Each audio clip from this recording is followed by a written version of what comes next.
Hey there, good folks. Ken Kunin from On Song International. And before I get into recording,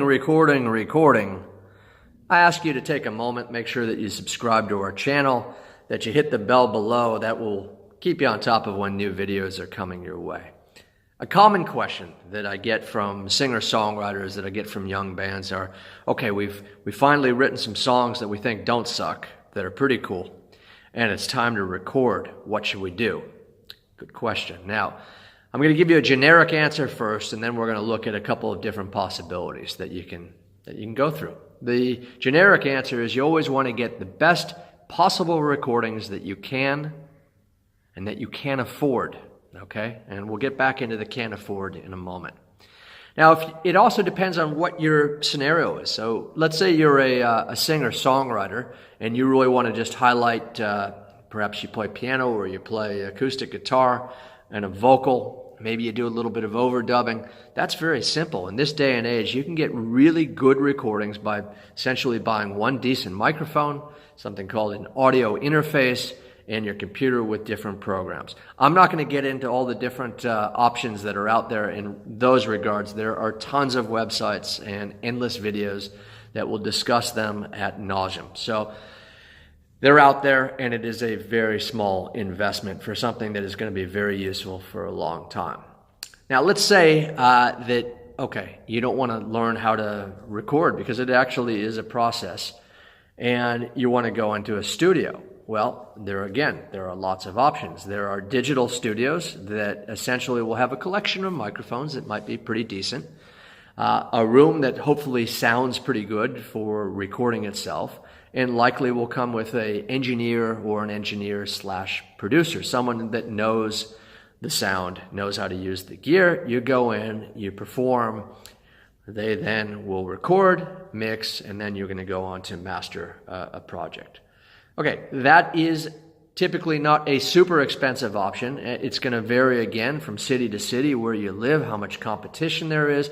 You might find that in lean times that you can get these studios for not too much money, because in terms of if you're a studio owner and there's nothing on the books and an artist or a band comes in and says, hey, look, we want the studio for a couple of days and there's nothing else that's out there, well, that's a good time to negotiate a pretty good deal. Now, if we step up a little bit and we want sonically something that is a little bit better, then we're looking at studios that have good rooms, great engineers, quality microphones, preamps, have a combination of what we call the analog world and the digital world, and that's going to cost you a bit more money. Now, I want to make a very important point. I want to make two important points. When you go into a studio, time is money. A studio is not a place to rehearse and to get your song tight. And that'd be the case whether you're a solo artist or whether you're in a band. You want to make sure that when that red light goes on and it is time to record, that you are ready, because every take will cost money. So the better prepared you are, the less money it's going to cost. Second point being is, I would way rather, there we go, be in a digital studio that is run by very competent producer/engineer who can get very good sounds in the digital world, as opposed to an analog studio that may have all the expensive bells and whistles, but is run by someone who isn't as capable. So what do we do then? How do we know what the quality of the work is? Well, real simple. Ask to listen to different recordings that have been recorded, engineered, mixed, etc. in that studio to get an idea of the capability of the person that is engineering and or producing the sessions. Okay, that is really important, because yeah, you might be awed by these, $10,000 microphones, but if they don't have a good feel for what it is that you're trying to actually produce, and you end up very disappointed with a very lightened wallet, you're not going to be happy. So you got to do your homework. You got to do your homework in being prepared. And you have to have the vision first. Unless a producer has, listened to something that you've put together and say, look, I got this vision. It's the next dark side of the moon. We're going to do this, this, this. More often than not, you're going to have to play producer if you're the songwriter or you're the band leader. You're going to have an idea sonically of what you're going to want that record to sound like. So it is very helpful to be able to go to an engineer with a couple of tracks that maybe are in the same genre that you're in by different bands and say, hey, look, this is the sound that I'm after.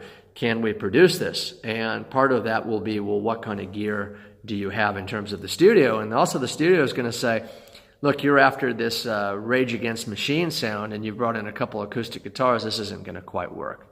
So that's why you've got to be prepared, and that's going to help an engineer prepare and say, okay, yeah, these are the mics that we're going to use, these are the amplifiers, keyboards, etc. So that is really important. It also comes down to what is the purpose of the recording. So if it is just a matter of, again, showcasing, okay, I'm a songwriter, and maybe you're trying to get the interest of a publishing company, don't worry about having an elaborate recording. Sometimes less is more, because someone that's in the music industry for a long time can identify that this is a good song. Maybe you're not selling yourself as a recording artist, but more as a songwriter. Again, don't go and do elaborate recordings. However, if you are someone that performs and it's going to be your name or you're going to be your band name that's on that project, then again, you want to have the best thing that you can afford. But you also have to budget. And playing music and recording music is no different than having a house. You have to have a budget. And if you over budget in terms of, all right, let's say you had, and I'm just going to pick a number out of the sky, $10,000. Yeah, I know it's a big number. It's not as big a number as $100,000. Say you got $10,000, and if you end up spending, say, $8,000 on recording and you haven't mastered, and all of a sudden that's another $1,200 to master your record. All right, now you're at $9,200. Guess what you don't have a lot of money for? You don't have a lot of money for promotion. You haven't paid a photographer yet. You haven't created a music video yet. You haven't done anything in terms of, all right, you haven't taken any money to potentially go sponsored ads in social media. So you have to weigh all of those different things. So I know there's not a short answer to that, and I took a little time to answer that. But at the end of the day, look, what's the purpose of it, okay? If this is going to be your masterpiece, then you may have to take some time. And a lot of times, this is what happens. I've done this many times. In fact, I'm in the middle of recording a project right now, to where you might go into a pretty heavy-duty studio to get, say, drums and bass and maybe some rhythm guitars, where you want to have that, what I call foundation, recorded very well sonically where you want it.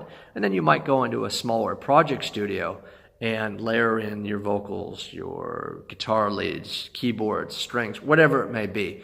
So that is another option. That's an option that I often use. If money was no object, then you might just go into a fantastic recording studio, make sure that you have great engineers and not be in a rush. But in the real world, unless you're a really bona fide star or you're bloody rich, you're going to have to figure out ways to get the best project on a budget. So I hope that is helpful. I'm curious what your questions and what your recording experience has been. So maybe below you can put in some comments and things that have worked out well for you, things that maybe haven't, or questions that you may have. And it's something that we can address in future videos and keep this ball rolling. So enjoy the hell out of your weekend. When you record, get psyched to record, because it's a reflection of you and your vision and your dream and your song and your album. So be prepared, okay? That's the biggest thing, is be prepared. And at the same time, you got to be a little bit flexible, because nothing ever goes completely as planned. So that's it for me today. We'll catch you next time. Ken Kunin on Song International. Thank you for the support. In terms of support, there's a PayPal link below if you want to help support us as well. So keep on rocking, keep on writing. Till next time, adios.